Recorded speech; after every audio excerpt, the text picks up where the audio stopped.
Let's briefly talk about the pathophysiology of infective endocarditis. Now, for the pathophysiology of this disease condition, you are primarily trying to look at how this disease condition comes to be about. All right. Then you are also looking at the damages that this disease condition can actually cause in the heart. Okay. So just to recap, we said that infective endocarditis is what? A disease condition resulting as a result of what? There is proliferation and colonization of the heart valves or the endothelium or the blood vessels or congenital anomalies, right? Okay, so it's now basically you see that what everything is directed towards the inside of the heart. Okay, everything is affecting the inside of the heart. Okay, so we say that this infective endocarditis typically occurs at site of pre-existing endocardial damage, right? So that means what?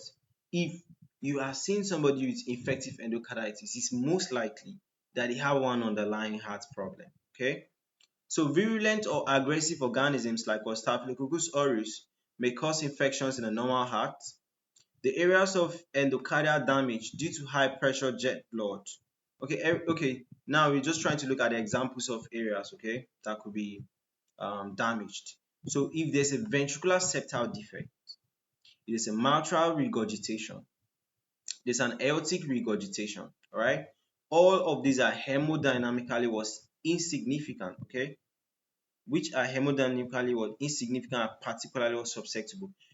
It's just long English. They're just trying to say that these disease conditions can predispose somebody to having an infective endocarditis, okay? So the risk is lower in areas of low jet pressures, like if there's an atrial septal defect, okay? So you like high up in the heart, the risk is low than down, okay? From the valves down, okay? There's a very high risk of what? This infective endocarditis. The site of endocardial damage attracts deposits of platelets and fibrins, and this will lead to what? Thrombus formation, all right? So this is known as what? Non-bacterial thrombotic endocarditis, okay? The thrombus acts as a site of bacterial attachment during transient bacteremia. What is bacteremia? Bacteremia is like, okay, there's an infection and we now have bacteria in the blood, okay? So as the bacteria are moving in the blood, they can now be attaching to some part of your heart. From there, they start growing. Colonization, proliferation, okay? So the organisms bear surface components that facilitate adherence to the injured endothelium and the host proteins, okay? Or in case of Staphylococcus aureus, the intact, just get it that they actually bear what? Surface components that will help them to attach to your heart and start growing there, start causing problems there, right? So the avascular valve, fibrin, and platelets help to protect proliferating organisms from host defense. Okay, your valve does not have a blood supply. Okay, so it's basically what? Protect them, because the blood supply is what will bring the white blood cells to come and fight infections, right? So in established infection vegetation, okay, in established infection vegetation, the vegetation is composed of the organisms, is composed of fibrin, is composed of what? Of platelet growth, okay?